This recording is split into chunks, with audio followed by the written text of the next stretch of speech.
예, 당원님들과 지지자 여러분 안녕하세요. 정의당 3차 온라인 대화 시간입니다. 사회를 맡은 저는 디지털 소통위원장 홍용표입니다. 예, 오늘은 우리 정의당 부대표 세 분을 모시고 지난 지방선거 평가와 정의당의 과제라는 주제로 토론을 진행하겠습니다. 예, 간단하게 오늘의 행사 진행 순서에 대해 말씀드리겠습니다. 먼저 부대표 세 분의 자기소개가 있겠고요. 다음에는 지방선거에 대해서 포괄적으로 이렇게 한 말씀씩 해주실 겁니다. 그리고 그 다음에는 우리 홈페이지에 주신 당원님들의 질문을 디소이 운영위원회에서 정리한 질문에 대해 답변을 주실 거고요. 마지막으로는 페이스북에 올려주신 당원님들의 질문을 중복되지 않는 범위 내에서 다시 한번 답변을 듣는 순서로 하겠습니다. 예, 먼저 세 분 우리 부대표님들의 자기소개입니다. 이제 어떻게 보면 우리 부대표님들 이렇게 음지에서 일하시는 분들인 것 같아요. 예, 우리 당대표님, 이정미 당대표님도 굉장히 열심히 하시지만 우리 부대표님 세 분들도 굉장히 열심히 하시거든요. 예, 각자 소개를 듣도록 하겠습니다. 우리 강은미 부대표님부터. 네, 반갑습니다. 부대표 강은미입니다. 네, 저는 그 노동, 농민, 빈민을 담당하고 있고요. 뭐 잘 아시겠지만 우리 당의 이제 대표 브랜드로 비상구가 있는데 비상구도 담당하고 있습니다. 네, 반갑습니다. 네, 전, 저는 부대표 정혜연입니다. 네, 평소에 정의당 청년 부문의 사업을 맡고 있고요. 그리고 이번 선거에서는 서울시 비례후보로서 선거운동에 뛰었습니다. 네, 반갑습니다. 네, 부대표 한창민입니다. 저는 지난 1년 동안 지방선거기획단 단장을 맡아서 지방선거를 준비했었고요. 그 외에 헌정특위, 그러니까 개헌특위와 정치개혁특위에서 그 역할을 담당하고 있었습니다. 그래서 중앙의 주요 의제와 당의 역할을 조율하는 그런 역할로 1년을 보냈습니다. 예, 우리 부대표 세 분 소개를 하셨는데 이렇게 부대표님만 딱 새로 따로 모셔놓고 이런 행사를 하니까 좀 적지 않은 의미가 있는 것 같습니다. 아마 당에서 이런 행사 처음이시죠? 네, 네, 맞습니다. 예, 처음입니다. 예, 자주 불러주십시오. 감사합니다. 예, 디지털 소통위원회에서 만들었습니다. 예, 예, 그 우리가 이제 지방선거에서 일정한 성과를 냈고 또 과제도 있었던 것 같은데요. 우리 포괄적으로 이번 지방선거에 대해서 우리 성과 또 일정한 오류 그리고 과제 이런 부분에 대해서 포괄적인 말씀을 한 말씀 먼저 듣고 시작하도록 하겠습니다. 네. 그 이번 저희가 선거에서 제1야당의 지위를 확보하고 그리고 10% 이상의 지지율을 좀 가지려고 노력을 했는데 10%는 되지 않았지만 실제 이제 그 광역의원 중에서 8군데, 9군데 광역의원이 당선이 되면서 실제 이제 제1야당, 대한야당으로서의 가능성이 좀 확인된 선거였다. 근데 좀 아쉬운 것은 현직 의원들이 많이 낙선이 됐고 또 현직 의원은 아니었지만 지역에서 정말 오랫동안 열심히 준비했던 지역구 의원 그 후보들이 많이 당선이 되지 못한 것들이 한계고 이후에 이제 뭐 총선이나 이럴 때 1대1 구도 안에서 어떻게 당선 전략을 만들 것인가가 우리 현재 남은 과제인 것 같습니다. 네, 네. 사실 한국 사회에 되게 불평등 문제가 심각했는데 사실 이 최저임금과 비롯한 어떤 불평등 어떤 문제들, 불공정 문제들이 사실 선거 과정에 굉장히 부각이 됐고 이런 문제를 해결하는 어떤 필요성이 사실 진보 야당의 필요성을 국민들이 굉장히 공감해줬기 때문에 사실 강은미 부대표님이 얘기해 주신 대로 어떤 정의당이 되게 커질 수 있었던 선거가 될 수 있었다라고 생각을 합니다. 근데 한편으로는 이제 당이 커지는 과정에서 좀 혁신해 나가는 부분들이 좀 여실히 드러났던 선거이기도 했습니다. 그래서 공천 과정에서의 어떤 문제나 그리고 이제 광역 단위에서의 선거 전략의 부족함 그리고 이제 선거는 지난 1년의 어떤 과정에서 평가를 하게 되어 있는데 그 과정에서 정의당이 과연 불평등 문제, 먹고 사는 문제에 대해서 집중했는가에 대한 어떤 평가도 필요하다라고 생각을 합니다. 그래서 좀 많은 후보를 무작정 내기보다는 검증된 후보를 잘 준비하고 그래서 제대로 지원했었더라면 그리고 좀 전략을 더 잘 준비했더라면 우리가 좀 더 많은 당선자들, 지역 후보니 당선자들을 만들 수 있었고 더 높은 지지를 확보할 수 있지 않았을까라는 생각이 생각을 합니다. 네. 네, 우리 한창민 부대표님. 네, 두 분 부대표님께서 말씀하셨듯이 여러 가지 성과와 한계, 그다음에 우리가 성찰해야 될 부분이 같이 놓여져 있던 선거였다고 생각을 합니다. 기본적으로 저희가 주요 모토로 삼았던 제1야당 교체, 오비이락 이런 부분이 어느 정도 국민들한테 다가간 것은 사실이고요. 이번 선거가 촛불 민심이 다시 한번 자유한국당을 심판하는 선거의 성격이 있었기 때문에 어려운 선거였던 것은 사실이지만 그 안에서 촛불 민심이 정의당을 얼만큼 지켜보고 우리에게 얼마나 기대할 수 있게 할 수 있는지에 대한 어떤 전략적인 그리고 지역적인 차원에서 지방 후보들이 주민들에게 다가갈 수 있는 방법을 세세하게 고민하지 못했던 한계도 있었던 것 같습니다. 그래서 이번에는 이 선거 결과를 조금 더 확실하고 냉정하게 성찰하고 우리의 혁신과 우리의 변화를 만들어가는 계기로 삼아야 되겠다. 지금부터 다시 한번 시작하는 그 계기가 오늘의 선거 평가와 내일의 계획을 만드는 그런 시기라고 그런 중요한 시기라고 저도 생각하고 있습니다. 예, 예, 우리 페북에 보니까 같은 홍표인데 왜 이렇게 다르냐 뭐 이런 글도 올려주시네요. 예, 그 홍준표하고 확실히 다릅니다 저는. 예, 예, 홈페이지에 당원들이 올려주신 질문입니다. 우리 그 모두가 평등한 세상을 님께서 올려주신 질문인데요. 예, 동성애 혐오 발언을 공공연히 해왔던 후보가 공천되고 그것이 언론에 노출되기 전까지 당에서 아무런 조치가 없었는데 이에 대한 당 지도부의 입장은 어떻게 되나요? 무조건 후보를 많이 내야 한다는 강박으로 인해 공천 과정이 상당히 허술했던 점에 대한 반성과 보완책이 궁금합니다. 예, 어느 분이 네, 답변하시겠습니까? 제가 예. 답변하겠습니다.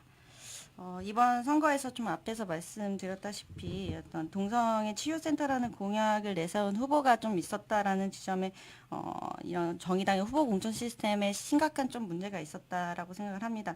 그리고 좀 언론에 노출되기까지 걸러지는 과정이 없었다는 것 또한 심각한 문제였고요. 이에 대해선 반성과 책임을 좀 명확히 해야 할 것입니다. 그리고 사실 이번 선거에서 많은 어떤 정의당 후보분들의 노력이 있었고 헌신이 있었는데 그런 준비된 후보분들을 위해서라도 우리가 유권자들로부터 신뢰받을 수 있는 준비된 후보를 내는 것이 굉장히 중요했다고 생각을 합니다. 그런 어떤 신뢰받는 야당으로서 성장하기 위해서는 제대로 된 검증과 그리고 지원 준비 속에 나서는 후보가 있어야 되는데 그렇지 못했던 지점에 대해서는 지도부로서 좀 강한 책임감을 느끼고 있습니다. 네, 그리고 향후 과정에서는 공천 과정에 대한 어떤 지역과 중앙단위의 어떤 긴밀한 소통 그리고 후보들이 이전에 좀 출마했던 것들에 대한 철저한 검토 과정들이 굉장히 필요할 것이고요. 그리고 후보자 어떤 교육 과정들이 있는데 이것들을 좀 더 면밀하게 과정을 살피고 확인을 하는 과정들이 필요할 것입니다. 그리고 당 전체 목표 차원에서도 이제 후보를 얼만큼 내겠다라는 것에 방점을 찍기보다는 좀 신뢰받을 수 있는 후보들을 내는 것에 대한 어떤 방점을 둬야 할 것입니다. 네. 예, 답변 감사합니다. 예, 다음 질문인데요. 그 진짜 나라님의 질문입니다. 지방선거와 개헌 전국이 동시에 진행되었고 당이 30년 만에 있는 개헌 전국을 잘 헤쳐나가는 것이 곧 지방선거 운동이었을 텐데 이에 대한 선거 평가가 들어가 있지 않습니다. 총리 추천제, 개헌 연기, 표결 불참으로 상당한 마이너스 행보를 보여주셨습니다. 예, 이 부분에 대해서 좀 선거평가 자료에 없는 것 같다. 이 부분도 좀 평가해야 되는 거 아니냐. 어떤 입장이냐 이렇게 묻고 있는 것 같습니다. 네, 그 부분에 대해서는 제가 예, 개헌특위 위원으로 있었기 때문에 제가 말씀드리는 게 좋을 것 같습니다. 사실 저희가 이번에 30년 만에 개헌 전국에서 좀 의제 주도력을 확장시키기 위해서 심상정 전 대표를 중심으로 해서 개헌특위가 발빠르게 움직였습니다. 그래서 자한당이 워낙 개헌에 대한 반대하는 것이 힘이 컸었기 때문에 그 자한당을 견인해서 민주당과의 어떠한 절충점을 만들어가는 게 우리의 목표가 아닌가 이제 이런 생각을 했었는데 결국은 정치권 전반에 대한 불신 그리고 자한당을 빌미로 한 이제 민주당의 약간은 미온적인 태도 이런 것들을 저희 역량을 너무 과도하게 생각하고 의제를 선도하려고 하다 보니 이것들이 제대로 설명되지 못하고 이제 총리 추천자가 총리 선출제와 다르다. 그리고 이제 정의당의 개헌안이 가장 먼저 만들어졌고 그것이 청와대와 정부에서 만든 개헌안과 거의 99% 정도 많은 부분이 상당 부분 같이 만들어졌다는 것에 대해서도 국민들한테 명확하게 설명을 드리지 못했고, 그리고 그 과정에서 정의당이 총리 추천제를 주도하는 것이 자한당과 똑같이 대통령의 개헌안을 반대하는 모습처럼 비춰지게 했던 것, 이런 것은 저희들이 조금 더 전략적으로 접근하고 국민들한테 제대로 설명드리지 못했던 부분, 이런 것은 저희들이 많이 반성해야 될 것 같습니다. 다만 우리가 이것을 국민들한테 설명하기 전에 우리 당원들한테 이러한 내용들을 충실히 당원들과 소통해서 만들어가지 못했기 때문에 오히려 당원들이 국민들한테 메신저 역할을 하는 것에 대해서 매우 제한점이 많았다. 이 부분에 대해서 당내에서도 많은 비판과 성찰이 있었습니다. 다행스럽게도 이제 그런 비판에도 불구하고 이번 지방선거에서 우리 당에 대한 기대가 여전히 있다는 것을 확인했기 때문에 이번 지방선거 이후에 다시금 자한당이 개헌을 정치적으로 활용하는 부분에 대해서는 일정 부분 선을 긋고, 그럼에도 불구하고 30만의 개헌을 반드시 국민들의 기본권과 지방자치, 그다음에 새로운 대한민국의 가치를 만들어가는 그 과정에서 정의당이 역할을 해야 된다는 거, 그 불씨를 살려놔야 된다는 거, 여기에 대한 책임은 더 무겁게 가져가야 될 것이다. 그리고 이번에 확정되지는 않았지만 다행스럽게도 원내교섭단체 중심으로 다시 한번 꾸려지는 선거제도 개혁을 중심으로 한 특위가 형성이 됩니다. 그때 선거제도 개혁 특위에서 우리 당 심상정 대표가 다시 한번 선거제도를 중심으로 해서 개헌과 그 의제들을 지난번에 그러한 국민과 괴리된 이런 것이 아니라 국민과 함께 만들어가는 개헌과 선거제도 개혁을 위해서 당에서 다시 중지를 모아가겠다. 그래서 당원들과 더 많은 소통으로 국민들의 사랑받는 정의당을 만들어가는데 더 노력하겠다. 이렇게 좀 반성의 말씀과 책임의 이야기를 함께 하고자 합니다.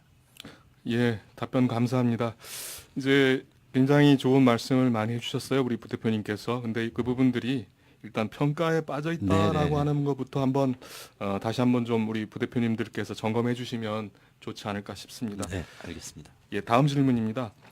예, 최저임금제 관련 좀 복잡하지만 당이 반대 입장을 표한 것이 어쨌든 최저임금의 실질 약화를 우려한 유권자들에게 표를 우리가 받았을 거라고 봅니다. 그런데 플러스에서 자영업자들의 표심은 어땠는지 모르겠습니다. 아마 이 질문은 저희 당의 주요 기반 중에 하나인 우리 그 영세 자영업 하시는 분들이 이 최저임금제 가지고 좀 힘들어하고 계시잖아요. 이제 그런 부분에 대한 어떤 대책이나 대안, 우리 당은 어떤 입장을 가지고 있는가, 아마 이런 부분에 대한 질문으로 보여집니다. 우리 부대표님 한 분 답변 부탁드리겠습니다. 네. 어쨌든 잘 아시겠지만 실제 우리가 최저임금을 인상하자고 하는 것은 소득 주도 성장을 통해서 실제로 내수를 좀 활성화하고, 특히 이제 다른 나라에 비해서 우리가 자영업자들이 2배가 많은 편이거든요. 그러다 보니 자영업자들 스스로도 어려운 데다가 이제 계속 노동자들의 실질 임금이 낮아짐으로 해서 이제 내수가 활발히 진행되고 있지 않는 것들을 좀 개선해 보자고 한 것인데, 마치 이것이 이제 자영업자하고 최저임금 노동자들하고 싸우는 을들의 전쟁인 것처럼 자꾸 보수 언론이나 또는 경영자 단체들이 이런 프레임을 만드는 것이 문제라고 생각을 하고요. 어쨌든 취업 규칙을 불이익 변경하고 최저임금 산입 범위를 늘린 것은 분명 잘못된 것을, 이것은 이것대로 개선을 하되, 정의당이 민주노동당 시절부터 카드 수수료이나 상가 임대차 보호법 등 실제 중소상공인들을 위한 정책을 가장 많이 냈고 실제로 구체적으로 노력했던 정당인 거는 다 알고 계실 겁니다. 특히 이제 카드 수수료 인하는 그래서 일부 인하돼서 성과를 가지고 있기도 하고요. 그런데도 불구하고 여전히 중요한 계약 갱신 청구권을 확대하는 문제나 이런 것들은 아직 이제 국회에 산정만 돼 있지 통과되지 않는 부분이 있어서, 우리 하반기에 당의 핵심 과제로 해서 민생본부를 이렇게 만들려고 하고요. 거기 안에서 상가 임대차 보호법, 카드 수수료 인하, 그리고 계약 갱신 청구권을 확대하는 것, 임대료 상한제를 법제화하는 것, 그리고 대형마트 규제 등 정말 실질적으로 중소상공인들의 삶을 좀 바꾸고 그 다음에 소득도 좀 높일 수 있는 방안들을 함께 찾아가려고 노력을 합니다. 예. 저도 사회자이긴 하나 이런 생각을 해봤어요. 네. 우리 당이 조금 더 우리 영세 네. 자영업자 상공인들을 위해서 좀 어떤 혁명적인 어떤 안을 내면 어떨까? 일테면 네. 우리 임대료 같은 것들을 네. 매출과 연동시킨다든가 일정하게 제한을 네. 한다든가 네. 또 로얄티 음. 또 마찬가지죠. 그래서 저는 좀 이제 이게 그냥 맡겨둘 일이 아니고 네. 좀 강하게 해야 되는데 그런 것들을 우리 지지자들이 원하고 있지 않겠나 싶고 우리 당에서 그런 부분들을 준비하실 것이라고 믿습니다. 아마 바로 이번 주에 이거 관련해서 실제 뭐 긴급 토론회도 좀 하려고 일단 준비를 하고 있고요. 바로 중요한 입법 과제들은 이미 입법이 돼 있기도 하고 입법이 안 돼 있는 부분은 뭐 이렇게 적극적으로 입법도 진행하면서 정말 실질적인 노력들을 할 거여서 당원들도 많이 관심 가져주시고 뭐 또 홍보도 많이 해주십시오. 네. 네. 예, 다음 질문으로 넘어가겠습니다. 예, 이번 지방선거는 총선을 대비한 시험대라 할 수 있습니다. 지금부터라도 중앙당 차원에서 지역 정치 인재와 후보를 발굴하기 위한 지원 정책을 수립해야 합니다. 예, 우리 큰 연모님의 질문입니다. 네, 이 부분은 제가 간단하게 말씀드리도록 하겠습니다. 이번 지방선거에 머무르지 않고 2020년 총선까지 이어질 거라는 그런 전망과 기대는 모든 당원들이 알고 있었을 것입니다. 그렇기 때문에 각 지역위원회 중심으로 선거를 준비하고 활동을 했는데요. 여전히 지역인재 발굴 이전에 지역인재를 발굴하고 우리 당에서 정치의 가능성을 열기 위해서는 선거제도 개혁이 필수적이라고 생각을 합니다. 여러 가지 정치 지형이 바뀐다 하더라도 그 제도의 한계성을 넘지 못한다고 하면 아무리 좋은 후보가 발굴된다 하더라도 또 다른 실패의 과정으로서 헌신을 강요하는 그런 상황이 될 수 있기 때문에 가장 중앙당에서는 우선적으로 선거제도 개혁을 우리 당을 위해서가 아니라 한국의 정치 변화, 정치 지형을 통해서 변화를 통해서 우리 국민들의 삶을 함께 변화시킨다는 그런 목적의식을 가지고 거기에 최선을 다할 것이고요. 그걸 바탕으로 역시 우리 당이 시간이 지날수록 어떤 고인물처럼 진보 정치를 열어간다고 하지만 우리들의 인적 구성이나 그 다음에 사고나 이런 부분들이 혁신적인 부분에서 조금 더 뒤처지는 건 아닌가 이런 국민들의 우려의 시선이 있습니다. 그래서 청년 정치가 우리 당에 뿌리낼 수 있도록 이제 청년 정치 특히 이전에 정혜연 부대표를 중심으로 해서 청년 아카데미를 기획하고 실행을 했는데 그 청년 아카데미 졸업생들 그리고 새롭게 이번 지방선거에 출마하고 새로운 도전했던 우리 당내 인사들 그리고 그 외에 외부에서 우리 당의 가치와 지향을 함께할 청년 정치인들이 우리 당과 진보 정치를 열어갈 수 있도록 이제 진보 정치 4.0이란 제목으로 다시 한번 청년 후보들을 발굴하기 위해서 2년 동안 최선을 다할 것입니다. 그 외에도 이번에 지방선거뿐만 아니라 지난번 총선에서 나름 역할을 했던 우리 당의 후보들이 새롭게 준비할 수 있는 토대를 만들어가기 위해서 당에서 재정적인, 정책적인, 그 다음에 중앙에서의 여러 가지 이슈 파이팅을 지속적으로 시행해서 지금 우리 당의 지지율이 2자릿수를 찍고 더 올라가서 실제로 그게 흘러가는 표가 아니라 정의당의 강고한 지지층이 될 수 있도록 더욱 노력하도록 하겠습니다. 예, 속도감 있게 하겠습니다. 다음 질문은 이미 차별 속에서 경쟁력을 잃어버린 여성을 위하여 원하는 여성 당원은 누구나 국회의원 후보가 될 수 있도록 제대로 인큐베이팅하는 시스템을 확보하라. 예, 하라라고 하셨습니다. 예. 여성 공천 비율도 최소 자유한국당의 2배가 되도록 하자. 우리 루스 당원님이 아주 강하게 이렇게 요청을 하셨어요. 그리고 이 자막에 올라오는 것들도 보면 이제 우리 광역단체장 후보가 부산에 한 분밖에 안 계셨는데 할당제가 있음에도 불구하고 왜 이렇게 우리 여성 후보들이 적은가 이런 부분들까지 좀 같이 얘기를 해주시면 좋을 것 같습니다. 아주 눈에 확 들어옵니다. 시스템을 확보하라. 당원의 명령입니다. 예. 우리 오랫동안 우리 진보 정당의 과제이긴 한 것 같아요. 근데 이제 지속적으로 노력을 함에도 불구하고 늘 이 지역구에서 각각 30%의 여성 후보들을 찾아내는 것이 쉽지 않고 이런 것이 이제 실은 정의당의 지지율이 너무 낮다 보니 실제 그 여성 후보들이 나서기 어려운 측면도 있는 것 같고, 근데 이제 다행히 지지율이 좀 올라가면서 조금 더 그 여성 정치인들 발굴하는 게 조금 더 나아질 수 있겠다는 생각과 함께 지금 이제 여성위원회 차원에서도 구체적으로 그 여성 정치인을 어떻게 키워낼 것인가에 대한 대대적인 좀 논의를 하고 있고, 우리 당에서도 이번 지방선거를 평가하면서 중요한 이후 과제 중에 하나로 여성과 청년 정치인들을 어떻게 키워낼 것인가의 과제로 좀 가지고 있습니다. 그래서 아직 구체적인 방안은 마련하지 않았지만 적어도 그 선거 1년 전이 아니라 선거가 끝나고 난 바로 지금부터 어떻게 여성 정치인들을 더 확보할 것이고 더 키울 것인가에 대해서는 적극적으로 논의하고 방안을 찾는 대로 실행하도록 할 생각입니다. 네, 답변 감사드리고요. 다음 질문입니다. 선거 때 젊은 당이라는 이미지에 비해 주도층들이 대부분 그리 젊지 않고 사고는 더욱 젊지 않았습니다. 젠더 사상이나 감성은 기존 민주당이나 자한당과도 차이가 없다고 느껴질 정도였습니다. 젊은 생각과 다양한 연령 소수자에 대한 목소리를 더 높여주시면 좋겠습니다. 예, 은영짱님의 질문 겸 당부인 것 같습니다. 네. 여기서 가장 젊은 제가 대답을 해야 할 것 같은데요.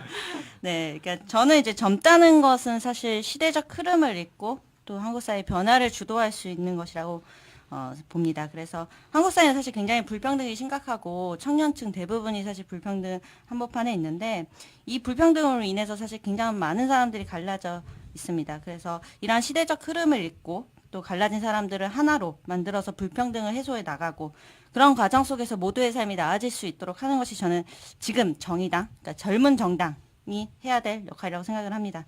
그리고 좀 소수자의 삶을 바꾸기 위해서는 단순히 소수자를 대변하는 목소리를 높이는 것을 넘어서 소수자의 삶을 더 낫게 하는 사람들을 더 많이 만들고 더 많은 사람들이 지지할 수 있도록 해서 실제 사람들의 삶을 바꿀 수 있도록 하는 것이 좀 중요하다고 생각을 합니다.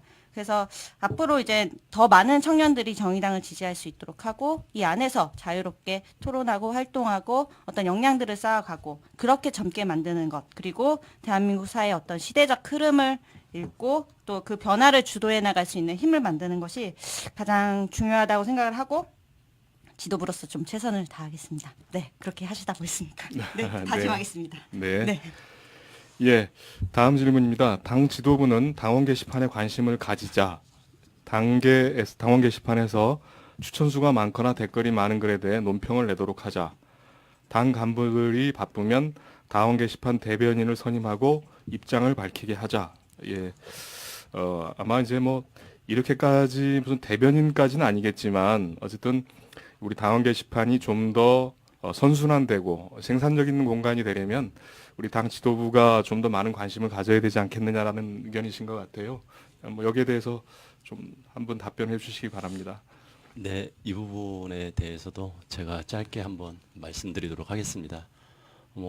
처음에 부대표 선거를 당원들한테 하면서도 소통과 참여가 우리 당에 매우 중요하고 당내 민주주의가 우리 당의 역량의 총화로 이어질 것이다 이렇게 이야기를 했는데 여전히 우리 당이 어려운 정치 현실을 건너오다 보니까 당내 소통에서 이제 마음과 달리 여전히 미흡한 부분이 많았던 것 같습니다. 이제 특히나 온라인 소통 부분에서는 당원들의 여러 가지 이견이 드러나고 갈등이 첨예화되는 부분에 있었는데도 불구하고 어찌 보면은 책임 있게 당원들과 소통해서 그러한 갈등을 관리하고 이견을 좁혀내고 그를 통해서 새로운 어떠한 가치들을 만들어냈어야 되는데 그러지 못하고 오히려 관전자의 입장처럼 오히려 당원들 간의 어떤 갈등 구조처럼 보여지게 해서 이 부분에 대해서는 무거운 책임감을 느끼고 그 부분에 대해서는 저희 당에서도 당 지도부뿐만 아니라 중앙당 전체가 이번 하반기 에는 이것을 어떻게 제대로 소통의 통로를 뚫을 수 있을까 지금 고민하고 이제 TF를 만들어서 거기에 대한 방안들을 마련할 생각입니다. 다만 이제 이런 방안들을 마련하기 전에 우리가 먼저 인식을 정확하게 변화시켜야 되는 것은 어떤 당원의 목소리도 소중하다는 것. 그 소중한 목소리를 당이 책임 있게 피드백으로서 답을 해줘야 된다는 것. 거기에 대해서는 우리가 단순하게 게시판 문화라고 치부하지 말고 하나하나의 소중한 목소리라는 그런 인식에서 출발해야 된다는 것을 다시 한번 강조하고 싶고요. 이에 대해서 아주 짧게 다시 몇 마디 말씀드리자면은 온라인 소통과 참여 방안을 통해서 조직의 당원들, 그러니까 조직 혁신까지 만들어가기 위해서 지역 당원들까지 온오프를 통해서 중앙당이 그다음에 당원과 당원이 소통할 수 있는 체계를 만들기 위해서 지금 준비 중이다. 그리고 빠른 시일 내에 그러한 답답함이 해소될 수 있고 중앙당이 좀 더 책임 있게 당원들의 목소리에 대해서 답하는 시스템을 만들어가겠다. 다시 한번 이렇게 약속을 드리도록 하겠습니다. 예, 지금 이제 이 페북에 유재열 우리 당원님께서 이렇게 쓰셨어요. 지도부가 자주 들으려면 더 많은 당원들이 글을 쓸 것입니다. 저는 여기에 적극 공감합니다. 네네. 우리 한창민 부대표님이 말씀하신 이런 시스템과 제도도 중요하지만 좀 그 디지털 소통위원장으로서 저도 많은 책임을 느끼고 있습니다. 그래서 오늘 이런 프로그램도 그래서 만든 거고요. 그래서 디소이 오늘의 기사 같은 경우에는 사실 많은 분들이 편하게 와서 의견을 주십사 하는 건데 아직도 좀 부족함이 많아서 참여가 적은 것 같은데 거기에는 어떤 뭐 특별한 정견이나 뭐 이런 것이 아니고 본인의 생각을 적어도 되거든요. 여기 계신 우리 부대표님들부터 내일 그 단계에 편하게 글을 써주셨으면 좋겠습니다. 좀 여기서 변명 삼아 말씀드리자면 당원들께 너무 죄송합니다. 이제 저희 부대표들이 당적 기구에 속해 있다 보니까 되도록이면 상무위 안에서 이런 의견들을 반영하려고 하는 이런 경향성이 좀 짙었던 것 같습니다. 그래서 조금 새로운 의견이나 이런 거에 대해서 자유롭게 게시판에서 소통에 참여하지 못했던 점이 있습니다. 이제 앞으로는 그런 부분 또한 우리의 혁신 과제라고 생각을 하고 공적인 의사결정은 공적인 의사결정으로 하되 그 안에서 다양한 의견들이 나와서 그것들이 갈무리 되는 과정으로서 저희들도 소통에 참여할 수 있도록 더욱 노력하겠습니다. 예, 아마 이제 내일 디소이 오늘의 기사가 올라가는 날인데요. 세 분 댓글을 다나 안 다나 제가 보겠습니다. 예, 예, 다음 질문입니다. 이게 좀 뭐 상당히 논란이 있는 질문인데 그래도 어쨌든 뭐 우리 부대표님께 한번 드려보겠습니다. 정의당을 창당할 때 기존 진보 정당과는 다른 대중적 진보 정당을 만들기로 약속했었는데 기존 진보 정당과 대중적 진보 정당이 어떻게 다른지 혹은 같은 건지 다르다면 그 약속이 잘 지켜지고 있는 것인지에 대해서 우리 세 분 대표님의 의견을 듣고 싶습니다. 예. 네, 그 좀 어려운 질문인데 아마도 이제 기본 진보 정당은 이제 실제로 처음에 구성했던 사람들 자체가 노동자 중심이거나 그다음에 쭉 뭐 진보 활동을 했던 사람들 중심이었다고 하면 대중적 진보 정당이라고 하면 구성원 자체는 좀 더 다양한 사람들이 들어오는 이런 것이었을 것 같고 다만 그럼에도 불구하고 진보 정당이 기본적으로 가져야 될 의제인 노동, 여성, 장애인, 성소수자 또 중소상공인들 이런 의제들은 그 계속 가져가되 이걸 더 대중적으로 확산하는 문제와 관련된 것이 대중적 진보 정당이라고 저는 생각을 합니다.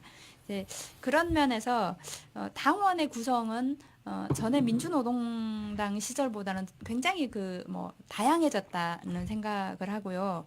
근데 이제 그 조금 지금 여전히 좀 아쉬운 것은 그런 다양한 구성원들이 그래서 이제 조금씩 그 같은 진보적인 의제에서도 좀 더 다른 생각들을 가지고 있는데 그런 생각들을 민주적으로 이렇게 소통하면서 그 하나로 합치해 나가는 과정 이런 것들이 좀 부족하게 느껴지고 그래서 늘 서로 그 이렇게 부딪히는 것 같은 이런 느낌이 드는 것들을 어떻게 이제 합치해 나갈 것인지 뭐 이런 것들은 우리의 과제이긴 하나 실제 이제 대주종 진보 정당으로 조금씩 그 나아가고 있다고는 저는 생각을 합니다. 네. 제가 생각하는 어떤 대중적 진보정당은 지난 어떤 진보정당의 어떤 과정, 역사 속에서 성찰 속에서 만들어진 어떤 가치 우리가 나아가야 될 방향이라고 생각을 합니다. 그래서 더 많은 사람들이 함께 하도록 해서 진보적 가치들을 실현해내는 정당이라고 생각을 하고요. 그리고 정의당을 지지하는 사람, 그리고 정의로운 복지국가라는 어떤 가치에 동의하는 사람이라면 누구나 함께 할 수 있고 당내 의사결정에 참여할 수 있는 어떤 그런 통로를 만드는 것이라고 생각을 하고, 그 과정 속에서 좀 대중으로부터 신뢰받는 정당으로 성장하는 것이 가장 중요하다고 생각을 합니다. 지금도 저는 이제 정의당이 대중적 진보 정당으로 나아가는 길에 계속 밟고 있다고 생각을 하고요. 제가 되게 좋아하는 말이 하나 있는데, 이게 진보가 깊어지면 대중적이 된다라는 말을 되게 좋아하는데, 끊임없는 선찰과 그리고 진보적 가치 실현을 위해서 좀 설득의 방법, 고민들, 그리고 더 많은 사람들이 지지할 수 있도록 하는 어떤 더 넓은 포용력으로 좀 그런 진보적 가치들을 실현하는 과정에서 대중적으로 만들 수 있다라고 생각을 합니다. 그래서 어떤 무조건적인 어떤 옳음을 주장하는 시대는 좀 이제는 저는 지났다고 생각을 하고, 사람들이 각기 놓여져 있는 어떤 사안들을 충분히 인식하고 그에 맞게 삶을 실질적으로 바꿀 수 있는 해결책, 대안을 만들고 그걸 통해서 더 많은 사람들이 지지할 수 있도록 만드는 것, 그것을 만들어야 저는 좀 대중적 진보 정당으로서 우리 정의당이 성공할 수 있다고 생각을 합니다. 네. 네.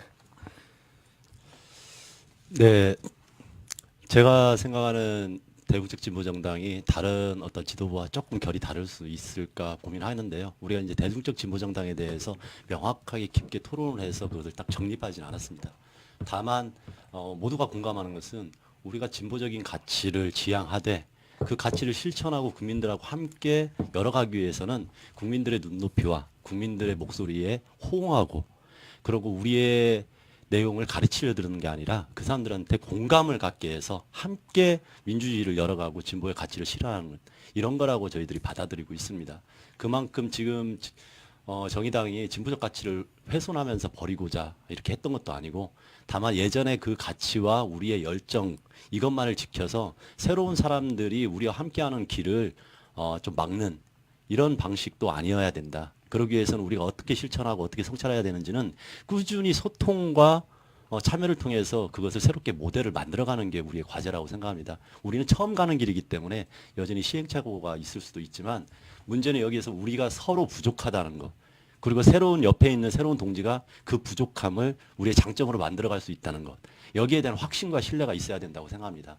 그러려고 하면 매우 중요한 게 민주주의적 과정과 절차 소통인데, 우리가 여전히 어려운 정치 현실에서 그것들을 좀 소홀히 하다 보니 정말 소중한 분들인데 그 이견을 어떠한 새로운 다양성의 창조성으로 만들어가지 못했던 건 아닌가 이렇게 생각을 하고 있습니다. 그래서 앞으로라도 이제 이 부분에 대해서 우리가 좀 더 깊게 토론하고 서로에 대해서 마주하고 바라볼 수 있는 그런 계기들을 중앙당에서부터 더 만들어 가야 되지 않을까 이렇게 생각을 하고, 그렇게 한다고 하면은 이 다양성이 오히려 훨씬 더 우리의 진보의 가치를 풍부하게 만들 수 있다. 저는 이렇게 확신하고 있습니다. 그리고 함께 노력했으면 좋겠습니다.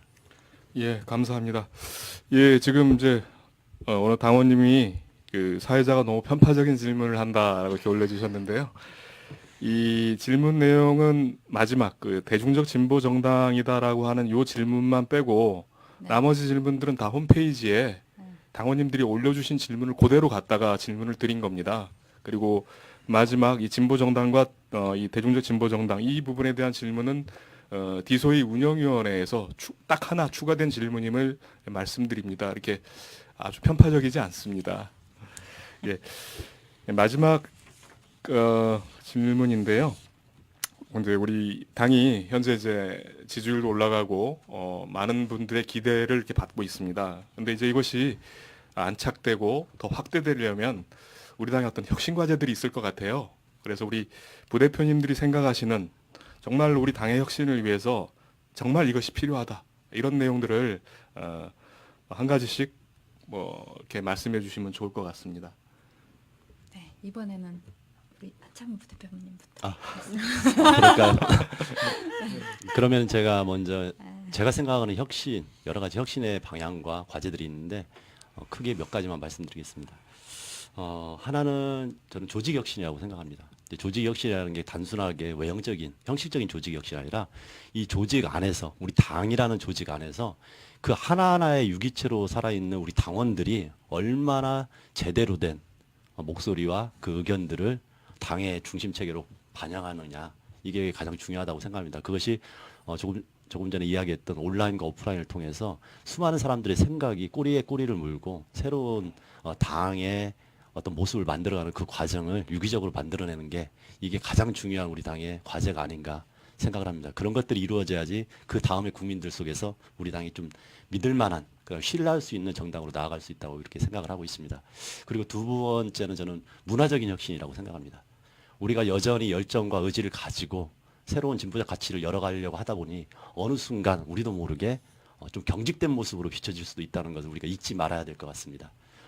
우리가 남들보다 앞서간다고 생각하기보다는 남들의 목소리를 담아서 우리가 함께 걸어간다는 그런 마음가짐으로 제대로 된 진보정당의 새날을 열어갔으면 좋겠다. 그래서 당의 조직혁신과 문화적인 혁신, 이 문화적인 혁신에는 새로운 어떤 담론들이 들어오거나 새로운 가치들이 들어왔을 때 그것을 어떻게 잘 우리 당에 녹여내고 새로운 구성원들이 들어왔을 때 그 사람들과 함께 어떻게 우리 당을 만들어갈지를 서로 배려하고 소통하고 신뢰를 쌓아가는, 그래서 우리 당원들의 다양성이 존중될 수 있는 그런 당문화 만들어가는 게 우리 당에서 매우 중요하지 않을까 이렇게 생각을 하고 있습니다. 예. 네. 우리 정혜원 부대표님 순서죠 그러면? 네. 이제 사실 현재 당의 지지율이 10%까지 올랐지만 그 10%의 사람들을 다 끌어안고 더 크게 나아가기 위해선 좀 당의 체질을 바꿀 수 있는 그런 당의 체질을 만들기 위한 좀 많은 혁신들이 필요하다고 생각을 합니다. 그래서 좀 당원들과 지지자들의 의사가 좀 반영될 수 있는 소통 시스템을 만드는 것이 필요하다고 보고요. 또한 좀 불안정하고 또 저임금 그리고 빚더미에 시달리고 있는 어떤 다른 많은 이들의 삶을 대변할 수 있는 대변자의 역할을 할 수 있는 것인가, 앞으로 어떻게 할 것인가, 그리고 당의 한국 사회의 어떤 개혁 비전에 대한 어떤 당의 비전에 대해서 이런 것들에 대해서 당의 노선 그리고 의제에 대해서 당내 다양한 토론이 이루어지고 이런 의견들이 주고받으면서 이런 것들을 만들어가는 과정들이 좀 필요하다고 생각을 합니다. 그리고 이런 토론들, 이런 과정들을 만들기 위해선 사실 현재 당원들 간 어떤 토론을 막고 좀 신뢰를 막 깎아먹을 수 있는 어떤 당기제도의 어떤 그런 제도적 한계들이 있고요. 이런 것들을 좀 혁신해 나가는 과정들이 필요하다고 생각을 합니다. 그래서 아까 말씀드렸다시피 좀 생각이 다른 사람도 함께 정의로운 복지국가라는 어떤 방향에 동의한다면 함께 힘을 모으고 그 정치적 공간으로서 역할하는 곳으로 만들어가는 것이 좀 필요하다고 생각을 하고, 그런 정의당을 만드는 것이 당의 주요한 어떤 혁신 과제다라고 생각을 합니다. 네, 이제 제 차례입니다. 저는 어쨌든 결국 정당이 그 시민들에게 보여주는 것은 우리가 어떤 그 사회를 만들고 싶은지에 대한 사회상과 그리고 그것을 만들 사람들이 어떤 사람들인지 정치인으로 보여주는 건데, 이제 민주노동당 시절에 보면 우리가 중요한 의제들을 선점했어요. 무상 의료, 또 무상교육 이렇게 했는데 이미 이제 그런 의제들은 자기 보수 정당까지 다 뭐 이렇게 그 공동으로 막 쓰고 있는데 지금 현재 우리 시민들이 그 원하고 있는 것들을 좀 더 구체화하면서 정책 역량을 좀 더 강화하는 측면이 저는 약간 필요하다고 생각을 하고요. 또 한편으로는 이번 선거 후보들에서도 이제 새로운 청년들이 많이 등장을 하긴 했으나 여전히 그 40대 이상의 후보들이 이제 중심이 됐는데 제대로 된 좀 더 그 새로운 정치 신인들을 발굴하고 그들이 정의당을 대표하는 얼굴로 성장할 수 있도록 그런 사람들 어떻게 키울 것인지, 저는 이 두 가지의 문제들을 제대로 그 이렇게 풀어나가야 당이 좀 성장하고 혁신할 수 있겠다, 이렇게 좀 생각을 합니다. 예, 말씀 감사합니다. 네. 예, 이제 홈페이지에 올라온 것과 우리 디소이 운영위원회에서 추가한 한 가지 주제로 해서 홈페이지에 올라왔던 내용들은 다 질문을 드렸고요. 예, 지금 이제 페북에 올라오는데 우리 김노루 당원님이 지금 계속 글을 쓰고 계세요. 네. 그 동성애의 어떤 그 치료 이런 부분들, 아까 이제 사실은 이제 중간에 들어오셨나 봐요, 우리 김노루 당원님. 그 맨 처음 질문으로 올려서 아까 우리 답변을 해드렸습니다. 그래서 이 영상은 내일 저희들이 편집을 해서 당원들 모두가 보실 수 있게 올릴 예정입니다. 예, 그래서 그 부분들을 다시 보시면 될 것 같아요. 김노루 당원님, 예, 감사합니다라고 돼 있는 거 보니까 이해하신 것 같으래요. 예. 그 밖에 지금 이제 우리 그 홈페이지에 올라온 것들 이외에 지금 올라온 질문들이 몇 개 있어서 질문을 드립니다. 이게 그 제일 먼저 올라온 게 이거예요. 그 오비락이라고 하는 우리 전략이 이 비례 올인 전략 아니었냐. 그래서 지역구 후배들을 소외시키고 이렇게 피해를 준 부분이 있는 것 아닌가. 여기에 대해서 좀 답변을 해달라고 하는 질문이 올라와 있습니다. 여기에 대해서 우리 부대표님 한 분께서 답변을 해주시죠. 네, 그러니까 오비 일학이 그렇게 보여질 수 있고, 근데 이제 실은 정의당 전체적으로 봤을 때는 어쨌든 정당의 지지율로 해서 이 정당의 이후에 정치적인 영향력이 이제 판단되기 때문에 실은 정당 지지율과 관련해서는 중앙당에 이렇게 할 수밖에 없었지만 실제로 우리 중앙당에서 이 파견 나간 뭐 이런 당직자나 그리고 지역에서 구체적으로 선거를 하는 측면에서는 지역 후보들을 위한 이렇게 활동들을 했고 중앙당 차원에서는 어쨌든 이런 전체적인 정당 지지를 높이는 부분에 대한 것을 할 수밖에 없었다는 것을 좀 이해를 해주시면 좋겠습니다. 예. 예, 뭐 저희들이 제한된 에너지를 가지고 우선순위를 좀 둔 것이지 그것이 어떤 어느 한쪽을 소외시키거나 이렇게 손해 보게 하려고 하는 그런 이제 전략은 아니었다 이런 이제 말씀이신 것 같고요. 저도 그렇게 이해를 하고 있습니다. 예, 또 이제 올라온 질문들이 아까 우리 부대표님 말씀들 중에 사실 있었었는데요. 네. 지금 우리 당이 나름대로 이렇게 잘 나가는 게 과연 우리의 능력인지 아니면 이게 허수인지 이렇게 우리 오영훈 당원이 질문을 하셨어요. 한번 답변을 다시 한번 해주셔도 좋을 것 같습니다. 네, 뭐 제가 짧게 말씀을 드리고 싶습니다. 지금의 현재 상황을 보면은 예전에 2006년 상황하고 비슷하게 흘러갈 수 있다고 생각합니다. 열린우리당의 노무현 대통령 탄핵 이후에 실질적으로 열린우리당한테 힘을 실어주고 그 이후에는 거기 기대에 대한 것을 진보정당에 기대를 함께 실어줘서 개혁을 견인하는 역할 이렇게 합리적인 국민들의 선택이 있었습니다. 그때 우리가 조금 더 단단하게 진보 정치의 활로를 열어가고 어떻게 진보 개혁 진영의 그 영역을 넓혀갈지 조금 더 심사숙고했다고 하면은 조금 더 좋았지 않을까 이렇게 아쉬움이 있었고요. 이번에도 마찬가지라고 생각합니다. 여전히 이번 선거 자체가 자유한국당 심판의 촛불 민심이 그대로 반영됐기 때문에 저희들 굉장히 어려운 여건에서 민주당의 압승이 이제 결과로 나오게 되었습니다. 그런데 국민들은 이제는 민주당한테 힘만 실어주는 게 아니라 잘하는지를 지켜보는 그런 단계이기 때문에 민주당에 대한 지지가 일정 부분, 그다음에 중도층에서도 일정 부분 진보정당에 대한 어떤 기대로 옮아가는 이런 현상이라고 볼 수가 있고요. 분명한 것은 우리가 매우 잘했기 때문에 갑자기 지지율이 상승 곡선을 걷는다 이러한 생각보다는 오히려 이러한 것들이 우리가 앞으로 더 잘하라고 하는 격려와 기대의 열망이다 이렇게 보고 더욱더 현실 정치에서 책임감 있게 신뢰받는 진보 정책들을 만들어가고 민생을 살려내는 우리 당의 역할이 반드시 국민들한테 제대로 돌려질 수 있도록 우리가 노력하는 것이 이러한 지지율을 어느 정도 공고화시키고 촛불 정부라고 할 수 있는 문재인 정부가 오히려 민주당의 이러한 지지로 인해서 오만하고 민생을 이반하는 그런 정치적인 걸음을 걷지 않도록 견인하는 역할에 더 충실해야 된다.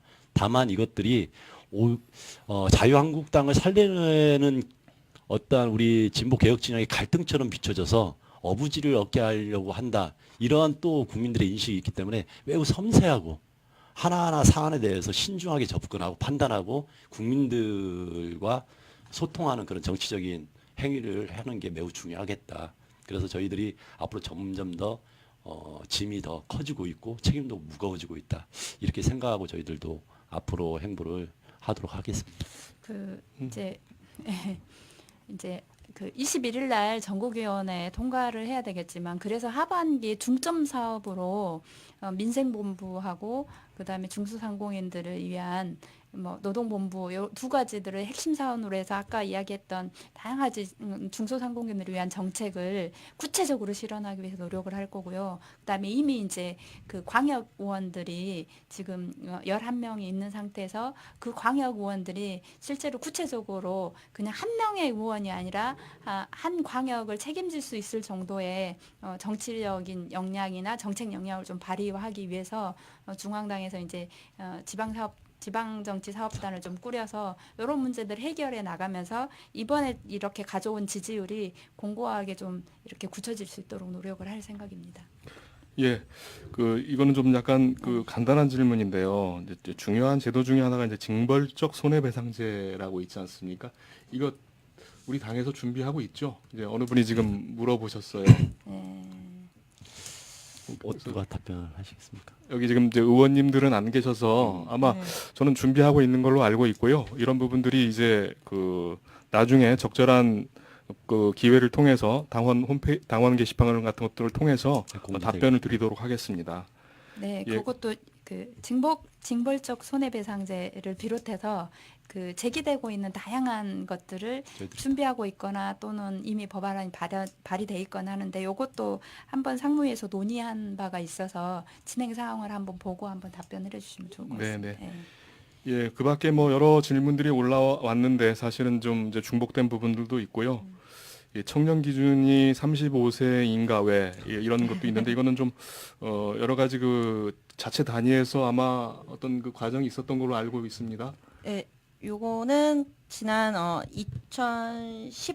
2015년도에 전국위에서 토론사항으로 이제 우리가 만 39세가 사실 청년 부대표의 기준이었는데 이걸 만 35세로 낮추는 것에 대한 어떤 토론이 좀 이루어졌고 그것에 대한 과정의 어떤 결과로서 만 35세로 낮춰졌고 그 기준에 의해서 이제 정의당의 이제 기준은 만 35세로 정해진 것들이 있습니다. 그래서 그런 과정들이 있었다라는 걸 좀 말씀드리겠습니다. 예. 예, 그 다음 질문은 이제 우리가 지역의 사람을 키우는 가장 유력한 방법으로 지역위원장과 당급자를 갖다가 지역위원장 유급화를 하고 당직자를 봉급을 인상해야 되는 거 아니냐 이런 의견이 나왔는데 이미 당직자 재정을 담당하는 당직자가 지금 답변을 하셨어요. 우리 당 상황에서 불가능하다고. 근데 뭐 불가능하다라고 항상 하면 끝까지 불가능할 것 같은데 저는 이것도 한번 지역에서 뭔가 이렇게 생계에 얽매이지 않고 열심히 일할 수 있는 이런 것들에 대해서도 한번 우리 부대표님이 나서셔서 고민해 보면 좋을 것 같습니다. 이 부분에 대해서는 짧게 말씀드려야 될 것 같은데요. 이전부터 지역에서 우리 정치 신인들이 발굴되고 그 사람들이 지속적인 정치 활동을 하기 위해서는 생계 문제가 걸려 있을 수밖에 없다. 그래서 선거 준비와 지역 정치를 연계해서 꾸준히 준비할 수 있게 최소한 지역의 상근 당직자와 지역위원장 아니면 지역 위 사무국장들한테 활동비의 최소 활동비를 지급하는 것에 대해서 고민을 해왔고 재정이 있을 때마다 그것을 우선적으로 하려고 노력을 해왔습니다. 다행히 올해부터 그다음에 작년부터 이제 작년 말부터 열렸던 정치 후원금이 실제로 우리 당의 재정의 이익을 담당하게 된다면은 가장 우선적으로 그 재정을 청년 정치인들 비롯한 지역의 정치 신인들이 우리 정당의 일원으로서 정치 활동을 하는데 긴급하게 투입할 고민들을 항상 하고 있다 이렇게 말씀드립니다. 일단 그 후원금과 관련해서는 일단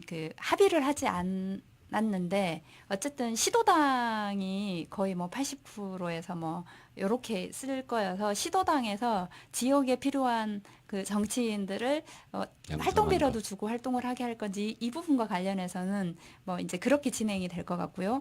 이제 그러기 위해서 좀 그 후원금이 저희가 50억, 100억 이렇게 모을 수 있는데 실은 후원금이 너무 조금 모이다 보니까 이 문제들을 좀 해결을 못 하고 있어요. 당장 지금 발굴된 후보들도 어떻게 못 하고 있는 상황인데 어쨌든 우리 당원님들이 후원금을 많이 모을 수 있게 해주면 자연스럽게 후원금 모집으로 활동할 수 있는 이런 활동가들이 좀 더 많아질 것 같긴 합니다. 네네네.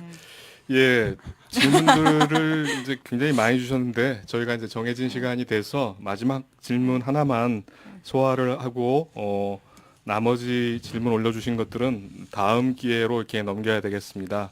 우리 당원님들의 많은 이해 부탁드리고요. 예, 마지막 질문인데 이것도 좀 어려워요. 어느 분이 어느 모임에 어느 세미나에 갔는데 이 진보 운동과 진보 정치를 구분해야 되지 않는가 정의당이 이런 얘기를 이제 들었다 이렇게 하시면서 질문을 해주셨어요. 간략하게 아까 뭐 이렇게 그 진보 정당 대중적 진보 정당도 같은 의미일 수도 있을 것 같은데 짧게 말씀 한 말씀씩 해주시면은 좋을 것 같습니다. 네. 저는 이제 그 진보 운동하고 진보 정당이 저는 좀 구분이 돼가고 있다고 생각을 하거든요. 이제 가령 뭐 그 다양한 진보 운동 단체들이 주장하고 있는 것들을 어떨 때는 정의당이 그대로 정책으로 받아들이기도 하지만 어떨 때는 선을 긋고 좀 더 다른 목소리를 내기도 합니다. 그래서 그 진보 정당이라고 하면 이것을 구체적으로 정책으로 실현하는 과정에서 어쩔 때는 그 실현할 수 있는 그 한계나 이런 것이 있기 때문에 그런 것들을 좀 그 구분해서 진행을 하고 있고 그런데 여전히 또 진보 정당하고 진보 운동이 약간 비슷하게 보이는 측면이 있다고 하면 또 그런 것이 우리가 있었는지는 좀 되돌아보긴 해야 될 것 같습니다. 네. 네, 저 이렇게 돌아가면서 하면 되는 거죠? 네네네. 진보 운동, 그러니까 어떤 진보적인 가치들, 진보적인 변화를 만들기 위한 어떤 운동과 함께 만들어내야 될 가치, 변화, 의제들은 충분히 필요하다고 생각을 하고요. 그런 운동과 함께 해 나가는 부분과 또 제도권 안에서 만들어내야 될 실질적인 의제들, 실질적인 정책들도 사실 필요한 것입니다. 그래서 그런 것들을 좀 고민을 하고 그리고 이 과정에서 좀 더 어떤 다른 필요한 부분들이 있다라고 하면 정의당이 적극적으로 그걸 주도해 나갈 수도 있다고 보고요. 그런 어떤 전략적인 판단, 제도권 정치 안에서의 전략적 판단과 그리고 이걸 지지하는 사람들을 더 모아가는 과정 동시에 사실 좀 고민을 해가는 과정에서 진보 정당과 진보 정치와 진보 운동이 좀 있다고 생각을 합니다. 네. 네, 네, 저는 진보 운동과 진보 정치의 핵심적인 차이는 책임성이라고 생각을 합니다. 결국 우리가 변화된 사회를 만들어가기 위해서 다양한 중요하고 가치 있고 의미 있는 이야기를 외칠 수는 있지만 그게 현실에 접하게 되면은 다양한 이해관계를 조정하고 거기에서 한 발 한 발 나가기 위해서 우리가 어떤 선택들을 하는지 순간순간에 결단이 요구되는 것이 정치 영역입니다. 그러다 보니까 우리가 말한 것을 단순하게 주민들한테 약속한 것을 그것을 얼마나 지켜낼 수 있느냐가 이제 진보 정치의 앞으로의 과제가 아닌가 이렇게 생각을 하고요. 그러기 위해서는 우리가 어떤 노력을 해야 되는가? 결국은 진보 정치의 진보 운동의 그 가치들을 국민들한테 넓게 공감대를 형성할 수 있는 노력들을 제도화하는 것. 이것이 우리의 역할이라고 생각을 합니다. 그래서 진보 정치에서 우리가 해야 될 일은 다소 오해받고 때로는 변하지 않았냐고 누군가한테 손가락질을 당하더라도 우리가 믿고자 하는 것, 우리가 이루고자 했던 가치를 현실 사회에서 구현하려고 하는 책임성에 대해서 더 깊게 고민하고 거기에 대해서 한 단계 한 단계 노력하는 모습을 보여주는 게 신뢰의 정치, 진보 정치의 핵심적인 과제라고 생각을 하고 그렇게 나아갔으면 좋겠다 이렇게 당원들하고 생각을 나누고 싶습니다. 네, 감사합니다. 예, 이제 그 오늘 질문과 답변은 이렇게 마치도록 하고요. 마지막으로 후원 광고 준비됐나요? 아까 한번 문자 밑에 나가긴 했는데 예. 지금 ARS 후원 문자가 나가고 있습니다. 예, 우리 당원님들과 지지자님들께서 이 정의당 후원을 부탁드립니다. 우리 당이 지금의 지지율이 아니고 더 큰 그 지지율이 되고 또 집권 여당까지 될 수 있도록 우리 십시일반 해주시면 우리 당직자들도 더 열심히 노력을 해서 그 좋은 성과를 내도록 하겠습니다. 예, 이상으로 당원과의 3차 온라인 대화를 마치겠습니다. 시청해주신 모든 분들과 우리 세 분 부대표님께 감사의 말씀드립니다. 네. 예, 감사합니다. 네, 오늘 고맙습니다. 반가웠습니다. 네. 고맙습니다. 오.